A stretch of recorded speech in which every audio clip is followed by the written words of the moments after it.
This is Morgan Hazelwood, back again with more writing tips and writerly musings. Today, I'm here to share with you Make Endings Ring True, a spoiler-free ode to Avengers Endgame. Now, whether you're writing a standalone novel, a 7-book/TV season-long show, or 22 movies long of a franchise, you've got to get the ending right. All the endings right. Otherwise, your readers or viewers will feel cheated. So every novel, every episode, every season needs its own arc with a solid ending.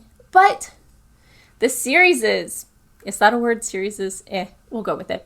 The series that linger in people's hearts and minds are the ones, usually, in which the overarching themes and goals are wrapped up the right way in the last book or episode. Of course, that's not saying you can't set up a new story arc in that last book, episode, movie. What type of ending you need depends, of course, on what type of story you're trying to tell, but you're going to need at least 2 of these ingredients. The 5 ingredients of a satisfying ending. First up, plot goals achieved. Now, this is the easiest, for the writer, one to achieve. You've set out to complete a mission and you've achieved it. We're going to get that boy. We're going to find out who sits on the Iron Throne. We're gonna figure out how to defeat whatever big bad the universe has cooked up for us this time. Sometimes there's a twist.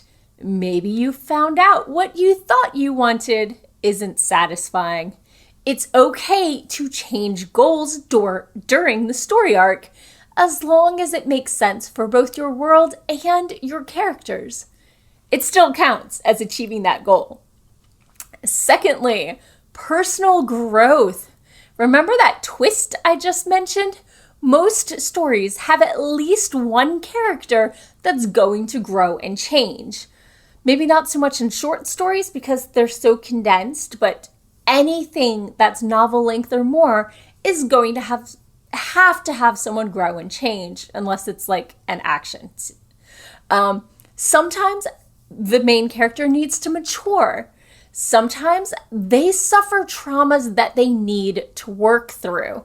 And sometimes the main character has to learn to accept themselves before they can become the person they were always meant to be. When we see a character learn the true extent of their capacity for compassion or greatness, it's like a warm, tasty pie. Delicious, warm, and filling. Next up, relationship closure. Many stories keep us going with relationship issues, be they friendships, rivalries, family, or romantic ones.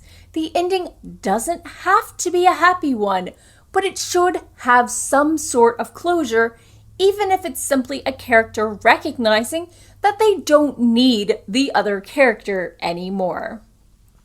But making amends, getting that happily ever after, or even getting that nod of approval from a mentor, those are the things that can give us a solid ending that, makes us feel good. Next up, thematic endings. So this is getting more esoteric. Let's talk about themes. Many themes are relationship-based, like family and trust and love, of course, but not all. You have faith and justice and freedom. They can all be themes. And when you're getting into a thematic ending, you have to be a little careful. Otherwise, they can read like a morality play. But like Sam on Mount Doom, loyalty and perseverance can pay off. Finally, sacrifice. It's hard to find a good ending without some sort of sacrifice, be it a relationship, time, or blood. The greater the odds, the more the characters have to suffer and pay to achieve the ending. If the success at the end comes too easily, the reader or viewer will feel cheated, like the odds weren't tough enough or the challenges were too easy for the characters, and you should have been telling a different story or starring other characters. Now, sacrifice can be used as a symbol of, well, many things. When Gollum leaps into the lava, we lose Smeagol, who had been fighting so hard to do what was right. When Charlotte of Charlotte's Web passes, it's her gracious way of accepting the inevitability and nature's way of bringing forth a new generation. Sacrifices should follow the theme and rise to the level of the stakes.